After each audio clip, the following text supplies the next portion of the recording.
A su vez, nosotros tenemos presentamos cambios por el envejecimiento. Estos cambios por el envejecimiento van a ser muy evidentes en algún momento de la vida. Como les comentaba, podríamos nombrar diferentes cambios que se producen por el envejecimiento. Algunos son muy notorios, otros no tanto, pero por ejemplo los más notorios, ¿no? Los que se producen externamente, ¿no? En la piel, en la masa muscular, que ya no es la misma, en algunas habilidades físicas o algunas actividades que uno realizaba y que ahora ya no realiza. Pero veamos algunos cambios que son importantes considerar cuando hablamos del envejecimiento. Por ejemplo, en el sistema inmunológico la respuesta inmune puede disminuir, ¿no? Porque el recuento de los glóbulos blancos o de la reserva de los glóbulos blancos disminuye. Por ejemplo, en composición muscular, la masa muscular disminuye, la grasa subcutánea también disminuye, las glándulas sudoríparas también, se pigmenta menos la piel. Tema respiratorio, los volúmenes de aire que circulan disminuyen, ¿no? Y por lo tanto también disminuye la respuesta a la baja del oxígeno. Sistema endocrino, también puede haber disminución o aumento de la función tiroidea y disminución de la sensibilidad a la insulina conforme nosotros nos envejecemos. En la parte ortopédica hay osteopenia, que es la que incrementa el riesgo de las fracturas, disminuye el rango de movimiento y además hace que los ligamentos estén mucho más duros, más tensos. Metabólicamente hablando, el metabolismo conforme uno aumenta la edad disminuye, así como por lo tanto el riesgo de hipotermia. Hay una menor respuesta a la regulación de la temperatura. La función renal disminuye la capacidad de almacenamiento de la vejiga. El flujo sanguíneo renal también disminuye correspondientemente. Y hay una subfunción, ¿no?, de limpiar las drogas y los metabolitos del cuerpo. El cardiovascular, conforme a nosotros avanzamos en edad, aumenta la irritabilidad del miocardio, aumentan las alteraciones de la frecuencia cardíaca, hay disminución del gasto, o sea, el producto que sale del corazón, del producto de sangre que sale del corazón. Y además hay mayor tiempo de circulación, hay un aumento, por ejemplo, de la presión arterial sistólica también. Además, ¿qué otros sistemas tenemos que estén afectados? Por ejemplo, sistema sensitivo, ¿no? Disminuye la posibilidad de la salivación, hay menos agudeza visual, hay menos respuesta al dolor. Y el tema nervioso central, hay una menor densidad neuronal, disminuye los reflejos, disminuye la respuesta simpática, ¿no? Y además el gastrointestinal, como les comentaba, que disminuye muchas cosas, ¿no? La absorción, el vaciamiento gástrico, el flujo sanguíneo hepático, la absorción de las drogas, la motilidad y el tiempo con el cual se transmite. Entonces, todos estos elementos integrados, ¿no es cierto?, constituyen una primera aproximación al curso. La anatomía y la fisiología no se pueden estudiar por separado, tienen que estudiarse en conjunto. Por otro lado, si vamos a la posición anatómica, la tenemos aquí bien descrita. La posición anatómica está caracterizada por la posición erguida de la persona. Está mirando hacia el frente, ¿no? La paciente tiene que mirar al frente, hacia el observador, con el cuello en extensión, los brazos separados del cuerpo, ligeramente separados del cuerpo, los pulgares hacia afuera y la palma de la mano, por lo tanto, apuntando hacia adelante. Los pies también tienen que apuntar hacia adelante, igual las rodillas están en posición de extensión. La posición anatómica además permite ubicar diferentes estructuras, ¿no?, en el cuerpo. Por ejemplo, si yo utilizo la posición anatómica y adiciono unas líneas imaginarias a esta estructura corporal, podemos tener, por ejemplo, si hablamos de un eje del cuerpo, ¿no?, un eje medial, todo lo que se aleja será lateral y todo lo que se acerque será justamente, todo lo que se acerque a la línea media será medial, obviamente. Además, si nosotros en esa misma línea embarcamos o nos abocamos a todo lo que está hacia la parte de la cabeza o la parte alta, todo eso es superior, y lo que está hacia los miembros inferiores, las muslos, las piernas, se llamará inferior. Por otro lado, si nosotros quisiéramos considerar una estructura que está cerca al tronco o cerca al origen de una articulación, entonces eso se llamará proximal. Y por lo tanto, lo que esté lejos del tronco y esté lejos de una articulación a la cual nosotros nos referimos, eso se llamará distal. Por otro lado, tenemos además unos planos corporales que van a dividir al cuerpo, ya sea el sagital, por ejemplo, que divide el cuerpo en una región derecha, una región izquierda, que pueden ser iguales, y si son iguales, entonces el plano sagital cruza exactamente la línea media del cuerpo y se le llamará medio sagital, mientras que todos los otros planos sagitales que también dividen a un organismo o a una estructura en dos mitades, derecha e izquierda, siempre el plano, ¿no es cierto?, podría ser parasagital. Por otro lado, hay algunos planos, ¿no?, que corresponden, por ejemplo, a un plano que divide al organismo en una región anterior y otra región posterior, es el plano frontal o lateral o coronal. Y además existe un último plano importante que es el que corta al organismo en una parte superior y una parte inferior. Ese plano se llamará el plano axial o el plano horizontal. Estos planos, ¿para qué nos permiten? Nos permiten para nosotros identificar movimientos y además identificar algunas estructuras importantes superficiales que se encuentran en el cuerpo.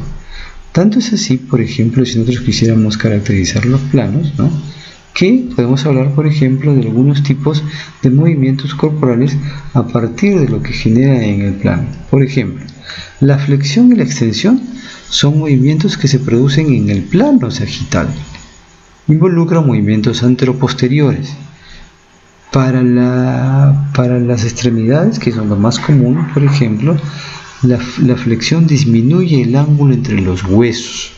Eso es plegar la articulación, mientras que la extensión incrementa el ángulo y la rigidez de la articulación. Para la extremidad superior, el ejemplo, casi todos los movimientos, ¿no?, son movimientos de flexión y de extensión. Hay varios tipos de movimientos en este caso. Por otro lado, también podríamos tener un movimiento excesivo del cuello hacia atrás, y eso se llamará hiperextensión. Por otro lado, tenemos movimientos que dan lugar a conceptos bien interesantes, ¿no? Por ejemplo, la abducción para algunos y aducción para otros se produce dentro del plano coronal. Involucran movimientos mediolaterales de las extremidades, dedos o inclusive del pulgar. La aducción, ¿cuál es la característica de la abducción? La abducción moviliza a la extremidad lateralmente a la línea media del cuerpo, mientras que la aducción es el movimiento opuesto, lleva la extremidad hacia o a través de la línea media. Por ejemplo, si uno levanta un brazo, ¿no?, y lo aleja del cuerpo, se llamará abducción, y si hace lo contrario se llamará aducción. ¿Cuál es el otro movimiento? La circunducción. La circunducción es un movimiento complejo, ¿no?, que implica mover una región corporal de manera circular. Por ejemplo, involucra pues la combinación secuencial de flexión, aducción, extensión y abducción en una articulación. El tipo de movimiento, ¿no?, se encuentra en la silla de montar, que son bien interesantes de manejar. Otro que también tenemos es la rotación, que se puede producir dentro de la columna vertebral o en un tipo especial de articulación. Por ejemplo, la rotación del cuello, la rotación del tobillo, la rotación de la rodilla, la rotación de la cadera.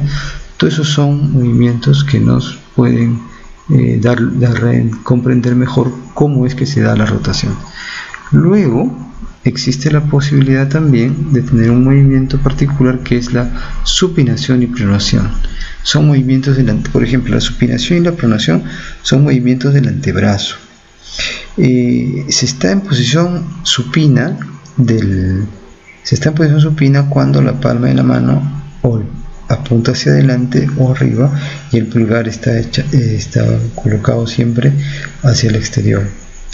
Esta posición, ¿no?, del antebrazo es probablemente la nueva posición que no han sabido,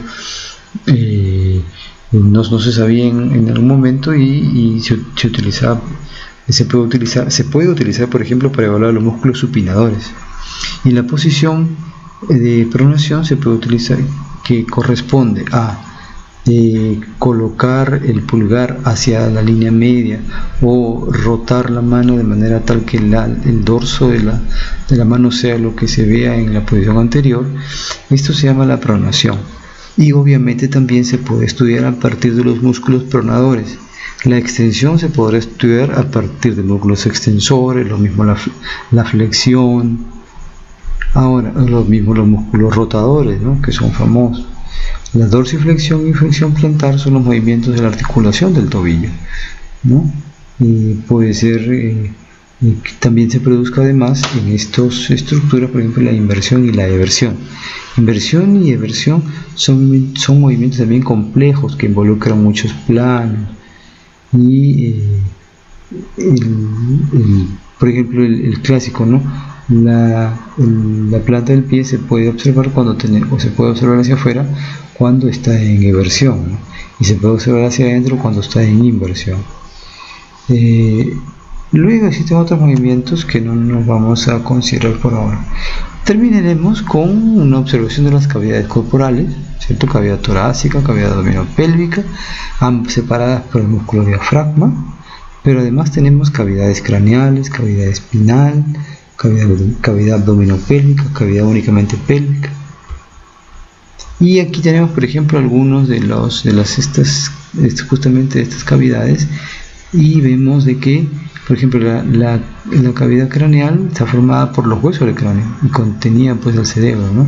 Lo mismo sucede con el canal de las vértebras, la cavidad pleural, la cavidad pericárdica, el mediastino, la cavidad también, por ejemplo, abdominopélvica, que presenta dos subcavidades, la cavidad abdominal y la cavidad pélvica, y cada una con sus órganos respectivos. Si además nosotros fuéramos avanzando y deseáramos ubicar algunos órganos que están dentro del cuerpo, pero obviamente no los podemos ver, sino su proyección hacia la superficie del cuerpo, entonces esa proyección hacia la superficie del organismo tiene que hacerse con medidas estándares, y son, por ejemplo, unas líneas azules que se pueden observar en varias imágenes, ¿no? Por ejemplo, unas líneas que se cruzan exactamente a la altura del ombligo, ¿no? Líneas perpendiculares que se cruzan exactamente a la altura del ombligo pueden dar lugar a 4 cuadrantes: derecho superior, izquierdo superior, inferior derecho e inferior izquierdo. Y tenemos que ubicar una serie de órganos en cada uno de estos 4 cuadrantes. Pero como era muy amplio, entonces dijeron los investigadores: vamos a incluir 2 líneas más que van a dividir ya no en 4 al abdomen, sino en 9 partes. Estas 9 partes, que empiezan por el epigastrio, que es la parte más superior, el hipocondrio derecho, que es la que te debe ayudar si ves que hay un hígado ahí, el estómago, ¿no?, se ve claro, el intestino transparente, el transversal, el colon ascendente, o si no, el colon descendente. Además hay fosa ilíaca derecha, hay hipogastrio, fosa ilíaca izquierda, donde cada uno de los presenta algún órgano que deba ser protegido o que deba permitirse que su función lo realice de la mejor manera. Por ejemplo, aquí tenemos una proyección de algunos órganos que se ven con respecto a las 9 regiones, ¿no? Mesogastrio, epigastrio, dependiendo cuál es la ubicación principal, no tan exacta, pero sí la principal. Además, nosotros tenemos una serie de vistas, ¿no es cierto?, en la cual uno puede tener en cuenta las regiones, por ejemplo, ¿no? Si vamos de la región de la cabeza y el cuello, luego viene el tronco, extremidad superior, extremidad inferior, hasta ahí todo perfecto. Hay una serie de estructuras que se pueden señalar a partir de la cabeza, ¿no? Que está la frente, la cavidad orbitaria, la cavidad nasal, la cavidad oral. Y en el mismo segmento, ¿no? Toca la ballena del mar,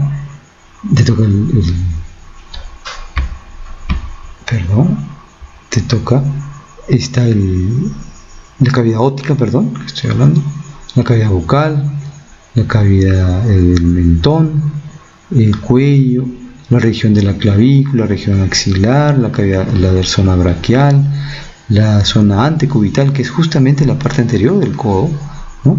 La región antebraquial o del antebrazo, el pecho, el esternón, la zona mamaria, zonas palmares, digitales, femorales, paterales, etc. Que también se puede proyectar en la región posterior, ¿no? Occipital, escápula, vértebra, lumbar sacro, zona glútea. Y también esto nos permite a nosotros comprender cómo es que se proyectan las imágenes al momento de hacer los cortes anatómicos o las imágenes anatómicas. Por ejemplo, si hacemos un corte sagital, vamos a poder observar justamente una mitad interna del asteroide, en este caso es el cerebro. O si hacemos un corte transversal, podemos, dependiendo del nivel, podríamos observar las relaciones al mismo nivel de varios órganos. Y luego tenemos al corte coronal, que nos va a permitir ver, por ejemplo, estructuras que están internas y que no las vemos fácilmente. Por ejemplo, ¿no? Una tomografía en la zona torácica, donde obviamente al mismo nivel se va a ver el corazón, alguna parte de él, alguna parte de los vasos sanguíneos principales, y sobre todo se van a ver vasos sanguíneos en parénquima muscular. Por otro lado, si hiciéramos cortes ya no a nivel torácico sino a nivel abdominal, tenemos que hay estructuras que se pueden reconocer fácilmente, ¿no? Siempre el hígado va a estar a la derecha, y por lo tanto a partir de allí uno se podrá orientar dónde están ubicados los demás órganos. En este punto es que nosotros estamos terminando la primera presentación de las clases teóricas, por decirlo de alguna manera. Son una guía, una orientación para que ustedes continúen en su búsqueda de la información. Gracias.